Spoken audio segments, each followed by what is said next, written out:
Today's lesson, how extremely price sensitive consumers are when purchasing a new vehicle. For those who are unaware, Tesla recently introduced the dual motor all-wheel drive Cybertruck with a temporary price of $59,990, which is increasing after February 28th. 25% more affordable starting price than the previous best value Cybertruck, the premium all-wheel drive. When this was first announced by Tesla's official account on X, we saw this question: how much will it be in 10 days? To which Elon Musk replied, depends on how much demand we see at this price level.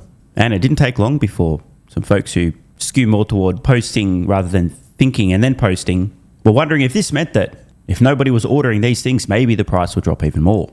In a video at the time, explaining why this made absolutely no sense, I estimated that absolute most Tesla could possibly have saved on this model. And I mean, if you're really pushing it, maybe $7,500. Much more likely, sub $5,000. More likely, maybe $3,500-4,000. Yeah, they were selling it at a starting price $20,000 below the model from which it was based, but had a few features removed, which is how I calculated the cost savings. I said at the time, this new budget all-wheel drive Cybertruck will have close to zero margin, so as if Tesla's going to lower the price. Are you brain dead? Why would they do that? They won't.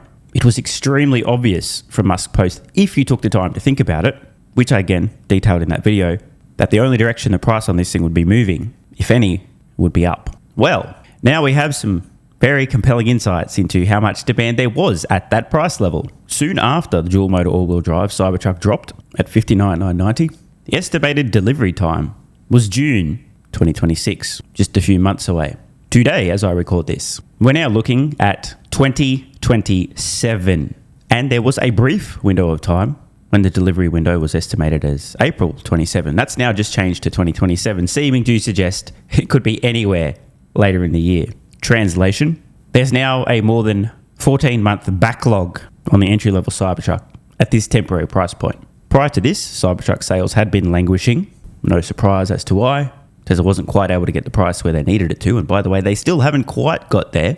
Inflation adjusted, to hit the original price performance specs for the entry-level Cybertruck, this would need to be about $49,990.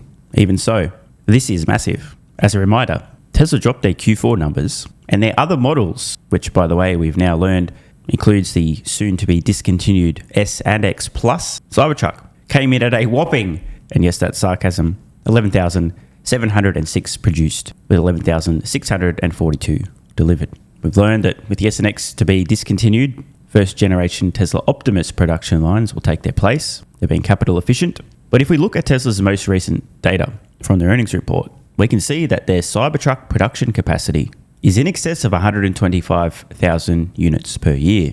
This assumes the lines are running 24/7 at max volume. Obviously not going to happen, but let's say 80% of this amount will be 100,000 per year. Clearly at this point in time, Cybertruck dramatically short of even close to being produced at maximum capacity.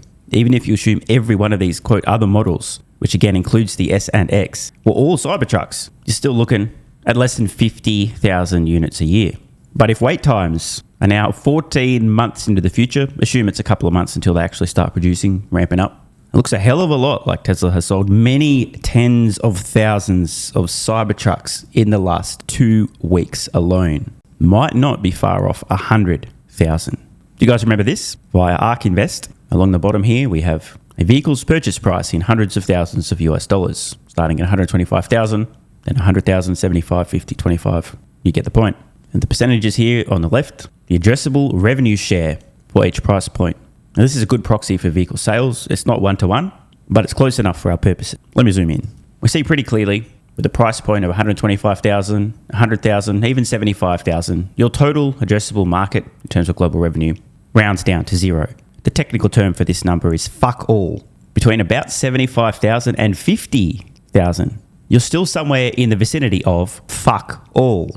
Around about 55,000 or so, you see a pretty big increase from about 1% to perhaps 2% of the global market by revenue share by the time you hit about 50,000 US dollars. So look at what's happened here. The most affordable Cybertruck previously was $79,990, temporarily now $59,990. So Cybertruck previously started roughly here, percent of the global addressable market. Sod all, $79,990. The new Cybertruck price temporarily started around $59,990, roughly here. And this may have resulted and give or take a 10 times increase in the number of Cybertrucks being sold. As we zoom out further, it becomes very clear, very quickly, that it's not until the mid $30,000 range, roughly here, and from mid 30s to around $30,000, that your addressable market, the number of consumers in essence who can afford to and will purchase your vehicles, skyrockets. Tesla's most affordable vehicles, entry level, are still around here, high 30s, $39,990, $37,990, that sort of vicinity for the entry level 3 and Y. They still haven't reached this point, yet already dominate Model Y, world's best-selling vehicle by revenue for 3 years running. Consumers are extremely price sensitive. Tesla has now effectively run an experiment and collected an enormous amount of data on exactly how price sensitive US consumers are when it comes to a truck. So definitely the last chance for consumers to pick up an entry-level Cybertruck for $59,990. It's going to be very interesting to see exactly how much the price increases on February 28th, especially given the fact that we now know there's a roughly 12-month backlog for these things. Back when this was first announced, and I pointed out that the people expecting the price might be lowered even further were not the sharpest tools in the shed, I also posted this on X, noting that Tesla was selling the Cybertruck, the entry-level Cybertruck, for about a 25% lower price, yet my best guess for the amount of cost to produce it that Tesla had somehow saved was approximately 6.9%, plus or minus about 2%. By the way, this was a serious estimate. Maybe they'd saved about $5,000. Low end, maybe $3,500. On the high end, maybe getting close to $7,500. That should give you some clues as to where the price point might land after the first increase, if Tesla wants comparable margins on this Cybertruck, the dual motor all-wheel drive, versus the premium all-wheel drive upon which it was based. By the way, back in August 2025, about 6 months ago, I saw a video from CNBS posing the question why the Cybertruck had failed to live up to the hype. Reading between the lines, I assumed what they really meant is why it failed to sell hundreds and hundreds of thousands of units per year. At the very start of the video, I had this to say: why the Tesla Cybertruck, quote unquote, failed to maintain its hype. Spoiler alert, Tesla was not, at least at this point, able to get the cost down low enough to make it within the reach of your average truck buyer. Meaning, it's too much of a stretch for most people. Now, admittedly, there's been an enormous amount of inflation since Tesla was originally unveiling their intended specs and pricing. We had the scamdemic, followed by the futile, fascist, inhumane, and completely insane lockdowns, followed by absolutely bonkers financial stimulus, causing runaway inflation. Even so, Tesla wasn't quite able to achieve their intended pricing v-specs on Cybertruck. That's the core reason it's not selling anywhere near as many units as I personally would have expected, and likely Tesla too. Imagine my shock. It's almost like 6 months ago in that video, I was pointing out how price sensitive consumers were, and at its current price point, around $80,000 at the time, Tesla wasn't going to be selling squillions of these things because most people could not afford them. Fast forward, meaningful price drop, and suddenly they've got a year plus backlog. Now, I'd just like to remind everybody that as I record this, the list of companies that's actually making money selling electric vehicles globally today has one name on it: Tesla. My confused admirers, also sometimes known as haters, of course, will be telling me, "But Stephen, you're full of shit. BYD is making a profit too." To which I would respond, not on their vehicle business, bro. If it weren't for BYD's extremely profitable battery cell supply business, the company would be bleeding billions of dollars per year. Now, it's not bad to have a very profitable cell business. It's good for BYD, actually. But even at BYD's massive scale, the only company producing high volumes of electric vehicles today and doing so profitably is Tesla.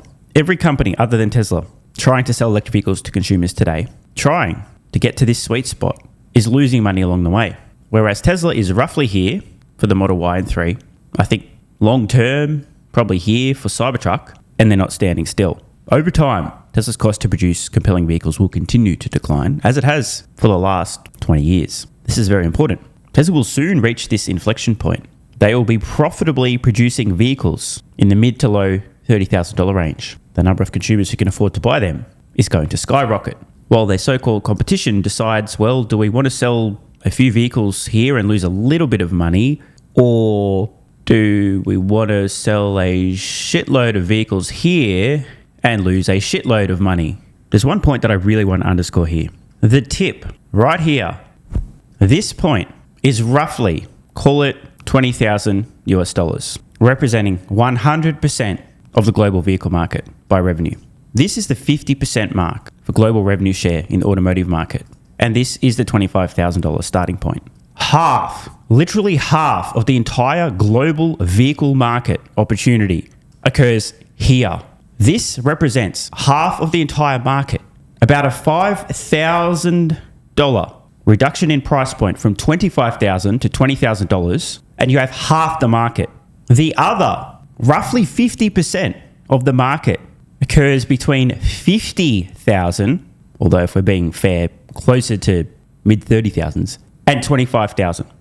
As discussed earlier, the new dramatically more affordable, at least temporarily, Cybertruck is still here, playing in the $75,000 to $50,000 US dollar price point, accounting for essentially 0% of the potential global market by revenue share. Yet still, we've seen how price sensitive consumers are here. As I've said in the past, a linear decrease in the price point creates an exponential increase in the number of consumers who can afford a vehicle. If this wasn't the case, what we'd see instead of this is over here, we see the addressable market share incrementally increasing as prices headed lower. Instead, we have a massive inflection point and a skyrocketing share. Well, guess what? Consumers don't just buy new vehicles. They also use transport as a service. It's much more expensive today, especially in developed markets like the United States, than a personally owned vehicle. We can see on screen now, ARC's estimates here. In the US, $2.80 per mile for human-driven ride-hail in the US versus a personally owned vehicle, about 80 cents per mile, all in. But over the long term, ARC estimates 25 cent per mile cost for the average Robotaxi globally. Obviously, it's going to skew a bit higher in wealthier nations and markets and a little bit lower elsewhere. So here's the analogy. Transport as a service today is here. The number of consumers who can afford transport as a service for 100% of their daily miles is approximately fuck all, and it rounds down to approximately fuck all. Over time, even as transport as a service reaches price parity with personally owned vehicles, call it 80 cents per mile all in, most people would still prefer the convenience of personally owning a vehicle. But as the cost to use transport as a service falls dramatically below the cost of a personally owned vehicle, you're going to see skyrocketing adoption, a massive shift in preferences, and a huge decline in personal vehicle ownership. Now, just want you guys to burn this onto your mind one more time. We'll call this about $30,000. We're now here around $25,000 US dollars, and here $20,000 US dollars. A roughly 25% reduction in purchase price for vehicles is a 10x increase in the number of people buying them. Another 20% reduction from there, that's the other 50%. So the final point here is that over the long term, ARK Invest believes that Tesla's Cybercabs are going to have a 50% cost advantage per incremental mile versus Waymo.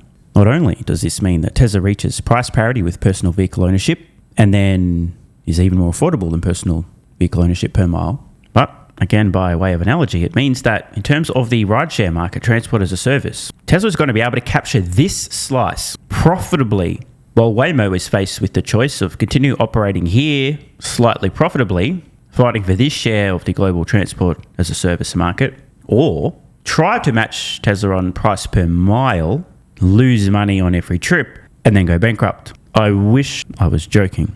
This will take a while to play out, but let's check back in 10 years and see if Waymo's still solvent. Want more content? Early access? A bunch of perks? Click the links in the pinned comment. AG1 has been part of my daily health protocol for almost half a decade. It's packed full of vitamins and minerals and helps me fill in nutritional gaps while supporting energy, digestion, and immune function. It also has prebiotics and probiotics to promote gut health. I take my health very seriously, and so should you. Try AG1 today by visiting drinkag1.com/SMR or click the link in the pinned comment and enjoy a free welcome kit with vitamin D3 plus K2 and AG1 travel packs. That's drinkag1.com/SMR.